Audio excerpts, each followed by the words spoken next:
Easter is coming up, and of course you'll want to capture all those fantastic memories on film or digitally. Leo from Calagaz Photo is joining us again to show you how to take better Easter photos. Leo, good to see you again as always. Good morning. Good morning. And we've got some really cool stuff to show the folks today. I'm glad you brought so many examples because you brought some great examples of how to do this properly, how to take those great pictures. The first one we're talking about, Leo, is using the portrait setting on your camera. Tell us a little bit about this. Well, the first thing is we want to try to get people familiar with their cameras. And a lot of the cameras today have scene modes on them, and which really just tells you what environment that you're in.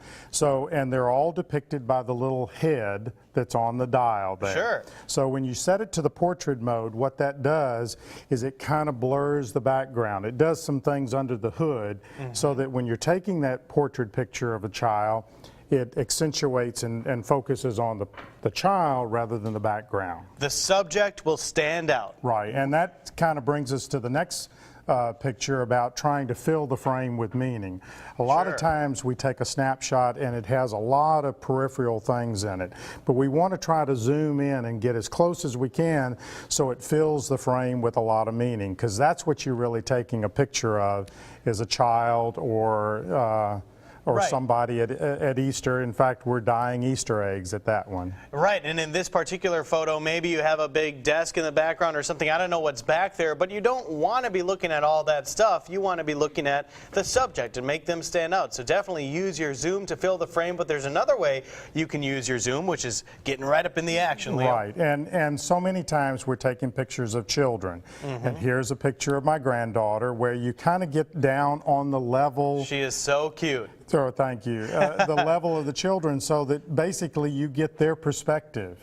And rather than looking at it from above at 6 feet or so, looking down at the child, get down on their level and see what they're looking at, and it gives a whole different look to the picture. What a great smile, Leo. Well, thank you, thank you. Beautiful baby. All right, so the next one we're talking about is, lighting is always important. And even though, let's say that I understand there's a little chance of rain this Easter, and if you have to take some pictures inside, try to use some natural lighting. This picture here was taken with just lighting coming in through the glass doors, and no flash was used.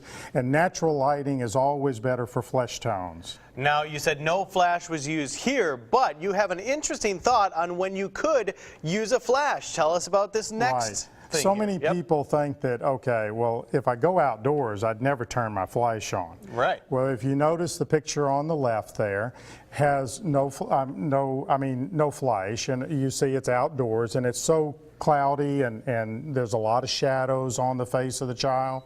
Then the picture on the right, we turned the flash on, and what it does, it kind of fills in all those shadows, and now you have a better natural tone picture of the flesh tones. How many times, people out there, have you taken a picture outside and you look at it and everybody's face is just cast with shadows all over the place? This is a great example, two great examples there with how you should use that flash outdoors. Now, Leo, this is just the tip of the iceberg, because photography really is a learned skill. There is so much to learn, so many ways to improve, take better photos, and you guys are offering some classes that you want to tell us about. Yeah, we have classes all during the year.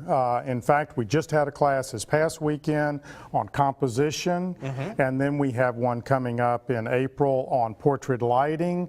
We have classes over in our Pensacola location every month at the zoo, where they let us behind the scenes early in the morning. That's pretty cool. So we have classes on mastering your camera controls.